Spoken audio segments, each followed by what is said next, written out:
Hello. ഇന്ന് നമ്മൾ discuss ചെയ്യാൻ പോകുന്നത് തുങ്ക എന്ന് പറഞ്ഞിരിക്കുന്ന ഒരു ഫ്ലീനെ കുറിച്ചാണ്. ചിഗോയിയെ ഫ്ലീ അല്ലെങ്കിൽ സാൻഡ് ഫ്ലീ എന്നാണ് ഇതിൻ്റെ കോമൺ നെയിം എന്ന് പറയുന്നത്. ഇതിൻ്റെ സിസ്റ്റമാറ്റിക് പൊസിഷൻ നോക്കുവാണെങ്കിൽ kingdom Animalia, phylum Arthropoda, class Insecta, order Siphonaptera, family Tungidae, genus Tunga. ഒരു കോമൺ സ്പീഷീസ് ആണ് തുങ്ക പെനിട്രൻസ് എന്ന് പറയുന്നത്. ഇതാണ് ഇതിൻ്റെ സിസ്റ്റമാറ്റിക് പൊസിഷൻ. ദെൻ നമുക്കറിയാം ഈ ഒരു സാൻഡ് ഫ്ലൈ എന്ന് പറയുന്നത് വളരെ സ്മോളസ്റ്റ് ആയിട്ടുള്ളൊരു നമുക്കെല്ലാം അറിയുന്ന ഒരു ഫ്ലീ ആണ്. ഇതിന് മോർഫോളജിക്കൽ അഡാപ്റ്റേഷൻസ് ഉണ്ട്. കാരണം ഒരു പാരസൈറ്റിക് മോഡ് ഓഫ് ലൈഫാണ് ഇത് എക്സിബിറ്റ് ചെയ്യുന്നത്. കാരണം ഒരു ഹോസ്റ്റ് ഡിപ്പെൻഡ് ചെയ്തിട്ടാണ് ഇതിൻ്റെ ലൈഫ് സൈക്കിൾ കംപ്ലീറ്റും അതിൻ്റെ ലൈഫ് സ്പാൻ മൊത്തം ഇത് ഹോസ്റ്റ് ബോഡിയിലാണ് കാണുന്നത്. ഇതിൻ്റെ ജനറൽ ക്യാരക്ടേഴ്സ് വെച്ച് നോക്കുകയാണെങ്കിൽ ഇറ്റ് ഈസ് വെരി സ്മോൾ, വിങ്ലെസ് ആണ്, വിങ്സ് ഒന്നുമില്ല. എക്ടോ പാരസൈറ്റ് ആണ്. എക്ടോ പാരസൈറ്റ് അറിയാലോ, ഒരു ഹോസ്റ്റ് ബോഡിയുടെ പുറത്ത് ഹോസ്റ്റ് ബോഡിയുടെ ഫ്ലൂയിഡ് അല്ലെങ്കിൽ ബ്ലഡ് സക്ക് ചെയ്ത് ജീവിക്കുന്ന ഇൻസെക്റ്റിനെയാണ് എക്ടോ പാരസൈറ്റിക് ഇൻസെക്റ്റ് എന്ന് പറയുന്നത്. ഇതിൻ്റെ ഇപ്പം ഈ ചിത്രത്തിൽ നോക്കിയാൽ അറിയാം, ഈ രണ്ട് സൈഡിലായിട്ട് കംപ്രസ് ചെയ്ത രീതിയിൽ ലാറ്ററലി കംപ്രസ്ഡ് ആയിട്ടുള്ളൊരു രണ്ട് സൈഡിലും ഫ്ലാറ്റ് ആയിട്ടുള്ള ഒരു ഇൻസെക്റ്റ് ആണ്. ഈ ഒരു ലാറ്ററൽ കംപ്രസ്ഡ് ആയിട്ടുള്ളൊരു അഡാപ്റ്റേഷൻ കൊണ്ടാണ് ഇതിന് ഒരു ഹോസ്റ്റിൽ നിന്ന് മറ്റൊരു ഹോസ്റ്റിലേക്ക് അല്ലെങ്കിൽ ഒരു പ്ലേസിൽ നിന്ന് മറ്റൊരു പ്ലേസിലേക്ക് ജമ്പ് ചെയ്ത് പോകാൻ പറ്റുന്നത്. ഒരിക്കലും ഇതിന് വിങ്സ് ഇല്ലാത്തത് കൊണ്ട് പറക്കാൻ പറ്റില്ല. ഇതിൻ്റെ കളർ എന്ന് പറയുന്നത് റെഡിഷ് ബ്രൗൺ കളറാണ്. ലെങ്ത്ത് 1 mm ആണ്. അതുകൊണ്ടാണ് ഇറ്റ് ഈസ് വെരി സ്മോൾ എന്ന് നമ്മൾ പറയുന്നത്. ഇതിൻ്റെ ഡിവിഷൻസ് പറയാം. ബോഡി ഡിവിഷൻസ് പറയുവാണെങ്കിൽ ബോഡിയെ നമുക്ക് 3ആയിട്ട് ഡിവൈഡ് ചെയ്യാം: ഹെഡ്, തൊറാക്സ് ആൻഡ് അബ്ഡോമൻ. ഹെഡിൻ്റെ ഷേപ്പ് പറയുകയാണെങ്കിൽ ട്രയാങ്കുലർ ആണ് എൻ്റെ ഷേപ്പ്. Very small ഹെഡാണ്.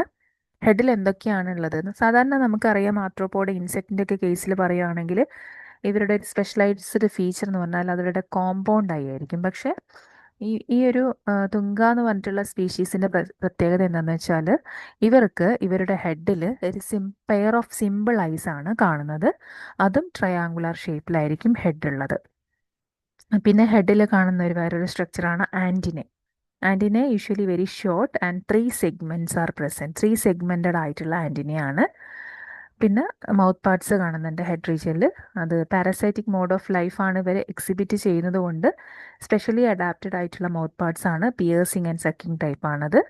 അത് എന്തിനു വേണ്ടിയിട്ടായിരിക്കും? ഇത് ബ്ലഡാണ്, ഫീമെയിലാണ് ബ്ലഡ് ഫീഡ് ചെയ്യുന്നത്. അതുകൊണ്ട് ബ്ലഡ് ഫീഡിങ് വേണ്ടിയിട്ട് അഡാപ്റ്റ് ചെയ്തിരിക്കുന്ന piercing and sucking type of mouth parts ഇതിൽ കാണുന്നുണ്ട്. പിന്നെ സാധാരണ നമ്മൾ പറയാവുന്ന എല്ലാ ഫ്ലീയിലും കാണുന്ന ഒരു സ്ട്രക്ചറാണ് ഒരു ബ്രഷ് ലൈക്ക് സ്ട്രക്ചർ അല്ലെങ്കിൽ കോംബ് ലൈക്ക് സ്ട്രക്ചർ ഇതിൻ്റെ ബോഡിയിൽ കാണുന്നുണ്ട്. അതായത് വളരെ ഷാർപ്പനായിട്ടുള്ളൊരു കോംബ് ലൈക്ക് സ്ട്രക്ചേഴ്സ് കാണുന്നുണ്ട്. അതിനെയാണ് ടിനീഡിയ എന്ന് പറയുന്നത്. പക്ഷേ ഈ ഒരു തുങ്കയുടെ കേസിൽ പറയുകയാണെങ്കിൽ ടിനീഡിയ ആബ്സെൻ്റ് ആണ്. അതായത് കോംബ് ലൈക്ക് സ്ട്രക്ചേഴ്സ് ആബ്സെൻ്റ് ആണ്. ഓക്കെ. നെക്സ്റ്റ് തൊറാക്സിനെ കുറിച്ച് പറയുകയാണെങ്കിൽ തൊറാക്സിൽ 3 സെഗ്മെൻറ്റ്സ് കാണുന്നുണ്ട്: പ്രോതൊറാക്സ്, മീസോതൊറാക്സ്, മെറ്റാതൊറാക്സ്. ഈ പ്രോതൊറാക്സ്, മീസോതൊറാക്സ്, മെറ്റാതൊറാക്സ് ഇതിലൊക്കെ പ്രത്യേകത എന്ന് വെച്ചാൽ ഓരോ സെഗ്മെൻറ്റ്സ് ആണ്.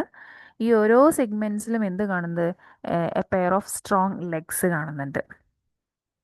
That long legs are adapted for jumping. ഈ ഒരു ലെഗ്സ് ആണ് ജമ്പിങ്ങിന് വേണ്ടിയിട്ട് സ്പെഷ്യലി അഡാപ്റ്റഡ് ആയിട്ടുള്ളൊരു structure. Wings are completely absent. അതുകൊണ്ട് ഇതിനെ നമ്മൾ ഏപ്റ്റീറ യിലാണ് പെടുന്നത്. അതായത് Aptera, ptera means wing, Aptera means wings absent ആണ്, ഏപ്റ്റീറസ് കണ്ടീഷൻ ആണ്. ദെൻ അബ്ഡോമിനെ കുറിച്ച് പറയുവാണെങ്കിൽ അബ്ഡോമിനിൽ എത്ര സെഗ്മെൻറ്റ്സ് ഉണ്ട്? 10 സെഗ്മെൻറ്റ്സ് ആണ് കാണുന്നത്. നോർമൽ ആയിട്ടുള്ള കേസിൽ നോക്കുവാണെങ്കിൽ വെരി സ്മോൾ അബ്ഡോമൻ ആയിരിക്കും കാണുന്നത് ഈ ഒരു ഫ്ലീയിൽ. പക്ഷേ ഇൻഫെർട്ടിലൈസ്ഡ് ഫീമെയിലിൻ്റെ കേസിൽ നോക്കുവാണെങ്കിൽ അബ്ഡോമൻ എന്തായിരിക്കും? It becomes greatly enlarged. Abdomen മാത്രം എൻലാർജ്ഡ് ആയിട്ടാണ് കാണുന്നത്. അത് എൻലാർജ് ചെയ്തിട്ട് ഒരു ഗ്ലോബുലാർ ആയിട്ടുള്ളൊരു ഫോമിലേക്ക് അത് മാറും. ആഫ്റ്റർ എൻറ്ററിങ് ദ ഹോസ്റ്റ് സ്കിന്നിൽ എത്തിക്കഴിഞ്ഞാൽ. പിന്നെ ഈ ഒരു hypertrophy is due to development. ഇങ്ങനത്തെ ഒരു കണ്ടീഷന് കാരണം എന്താണെന്ന് വെച്ചാൽ it is due to development of egg. നിങ്ങൾക്ക് മുന്നത്തെ ഈ ഒരു പിക്ചർ നോക്കിയാൽ മനസ്സിലാവും. കണ്ടില്ലേ? ഈ ഒരു പിക്ചറിൽ കണ്ടില്ലേ ഒരു ഗ്ലോബുലാർ ലൈക്ക്, അതായത് ഫെർട്ടിലൈസ്ഡ് എഗ്ഗിൻ്റെ കേസ്, പിന്നെ എന്താണ് ഫീമെയിലിൻ്റെ കേസിൽ ഈ ഒരു ഷേപ്പിലായിരിക്കും ഹോസ്റ്റ് ബോഡിയിൽ എത്തിക്കഴിഞ്ഞാൽ ഫ്ലീ കാണുന്നത്. ദെൻ ഈ ഒരു സൊളൻ ഫീമെയിൽ എപ്പോഴും ഹോസ്റ്റ് ടിഷ്യൂസിൽ എംബഡ് ചെയ്ത് കാണുന്നുണ്ട്. പിന്നെ ഇതിൽ പറയുന്നത് ദേ എക്സിബിറ്റ് സെക്ഷൽ ഡൈമോർഫിസം, അതായത് മെയിലും ഫീമെയിലും ഡിഫറൻസസ് കാണിക്കുന്നുണ്ട്. നമുക്ക് ഡിഫറൻഷിയേറ്റ് ചെയ്യാൻ പറ്റും. ബേസ്ഡ് ഓൺ ദ സൈസ് നോക്കുവാണെങ്കിൽ മെയിൽ വളരെ സ്മോളർ ആണ്, ഫീമെയിൽ ലാർജർ ആണ്. ഇനി അബ്ഡോമൻ നോക്കുവാണെങ്കിൽ മെയിലിൻ്റെ കേസിൽ നോർമൽ സൈസ് ആയിരിക്കും, ഫീമെയിലിൻ്റെ കേസിൽ ഇനോർമസ്ലി സൊള്ളൻ ഫോർ ആഫ്റ്റർ ഫെർട്ടിലൈസേഷൻ കഴിഞ്ഞ് കഴിഞ്ഞാൽ ഒരു സൊള്ളൻ ആയിട്ടുള്ള ഗ്ലോബുലർ ആയിട്ടുള്ള സ്ട്രക്ചറിലേക്ക് മാറുന്നുണ്ട്. പിന്നെ പാരസൈറ്റിസം, അതായത് മെയില് ഫ്രീ ലിവിങ് ആണ് ഹോസ്റ്റ് ബോഡിയിൽ, അവർ ഒന്നും ഹോസ്റ്റ് ബോഡിയിൽ നിന്നും ഡിപ്പെൻഡ് ചെയ്ത് ജീവിക്കുന്നില്ല. പക്ഷേ ഫീമെയിൽ എന്താ ചെയ്യുന്നത്? ഈ ഒരു ഹോസ്റ്റ് ബോഡിയിൽ ബുറോ ചെയ്യുക, ഒരു മുറിവുണ്ടാക്കിയിട്ട് അതിൽ ആഴത്തിൽ സ്കിന്നിലൂടെ കയറിയിട്ട് പെർമനൻറ്റ് പാരസൈറ്റ് ആയിട്ട് ആ ഹോസ്റ്റ് ബോഡിയിൽ കാണപ്പെടുന്നുണ്ട്. പിന്നെ സ്പെഷ്യൽ അഡാപ്റ്റേഷൻസ് നോക്കാം. ഇതിന് ഒരു ഇത് ഹെയേഴ്സിലിടയിലോ അല്ലെങ്കിൽ സ്കിന്നിലോ ഒക്കെ കാണുന്നത്, അത് ഹെയേഴ്സിലൂടെ മൂവ് ചെയ്യാൻ വേണ്ടിയിട്ട്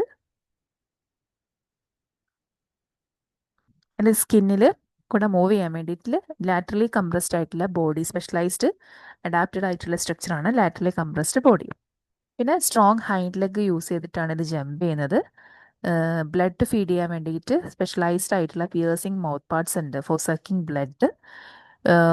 ഫീമെയിലിൻ്റെ കേസിലാണെങ്കിൽ ഒരു ഹോസ്റ്റ് ടിഷ്യൂസിൽ ആങ്കർ ചെയ്ത് അല്ലെങ്കിൽ പറ്റിപ്പിടിച്ച് നിൽക്കാൻ കാരണം എന്താണ് സ്പെഷ്യലൈസ്ഡ് ബോഡി മോഡിഫിക്കേഷൻസ് ആണ്. ഇതൊക്കെ വെച്ചിട്ടാണൊക്കെയാണ് ഇതിൻ്റെ സ്പെഷ്യൽ അഡാപ്റ്റേഷൻസിൽ പെടുന്നത്.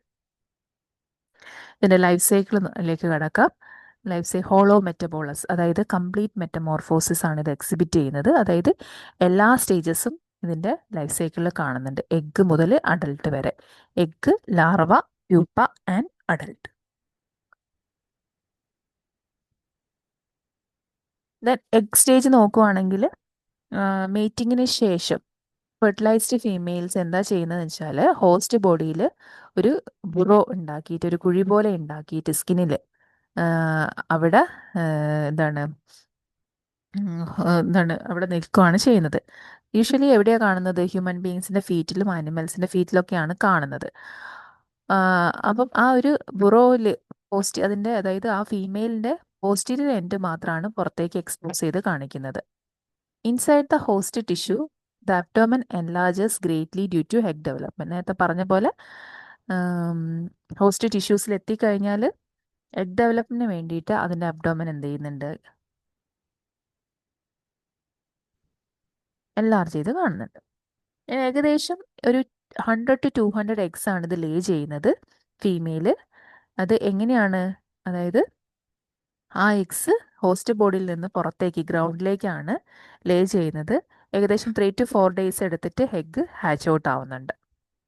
ഇനി ലാർവൽ സ്റ്റേജിൻ്റെ കാര്യം പറയുവാണെങ്കിൽ ലാർവ വളരെ സ്മോൾ ആയിട്ടുള്ള സ്ട്രക്ചറാണ്. എഗ്ഗ് ഹാച്ച് ഔട്ട് ചെയ്ത് നിൽക്കുന്ന ലാർവ എന്ന് പറഞ്ഞാൽ സ്മോളസ്റ്റ് ആണ്. ഒരു വേം പോലെയാണ് ലാർവ കാണാൻ. ലാർവയ്ക്ക് ലെഗില്ല, ഫ്രീ ലിവിങ് ആണ്. അത് പാരസൈറ്റിക് അല്ല, നോൺ പാരസൈറ്റിക് ആണ്.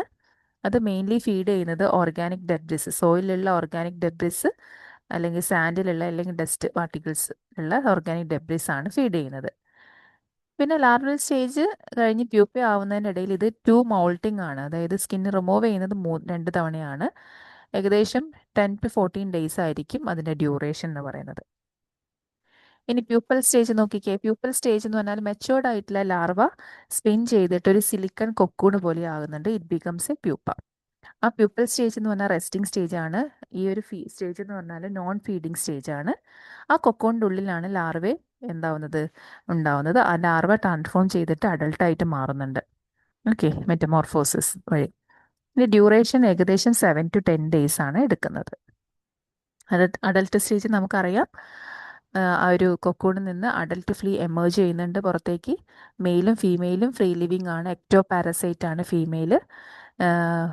ഫീമെയിൽ എന്താ ചെയ്യുന്നത്? Feed on blood of warm blooded host. ഇനി മേറ്റിങ്ങിന് ശേഷം ഫീമെയിൽ എന്ത് പോകുന്നു? ചത്തു പോകുന്നുണ്ട്. ഫെർട്ടിലൈസ്ഡ് മെയില് ചത്തു പോകുന്നുണ്ട്. ഫീമെയിൽ എന്താ ചെയ്യുന്നത്? അവർ ആഫ്റ്റർ ഫെർട്ടിലൈസേഷൻ ഒരു ഹോസ്റ്റ് ബോഡീനെ തേടുന്നുണ്ട്.